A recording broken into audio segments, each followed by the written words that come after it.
Hello everyone, welcome to my mini blog. So आज मी जात आहे त्र्यंबकेश्वर ज्योतिर्लिंगसाठी. सो आम्ही दुपारी नाशिकला पोहोचलो आणि हॉटेलमध्ये चेक इन करून लंच करायला गेलो. ओम गुरुदेव नावाच्या रेस्टॉरंटमध्ये आम्ही गेलो होतो. खूपच छान टेस्टी जेवण होतं आणि आम्ही जे हॉटेल बुक केलं होतं ते त्र्यंबकेश्वर मंदिरपासून 2 मिनिटं वॉकिंग डिस्टन्सवरती होतं.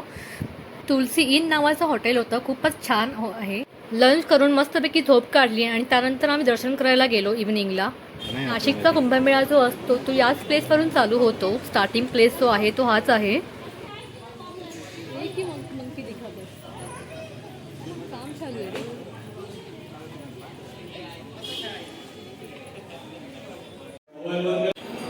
जास्त गर्दी पण नव्हती. सो आम्हाला लगेचच दर्शन मिळालं आणि नेक्स्ट मॉर्निंगमध्ये पण आम्ही जाणार होतो मॉर्निंग दर्शन करायला.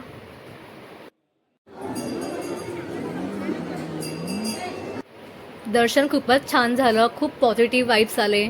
मन प्रसन्न झालं आणि जास्त घाई पण केली नाही त्या लोकांनी.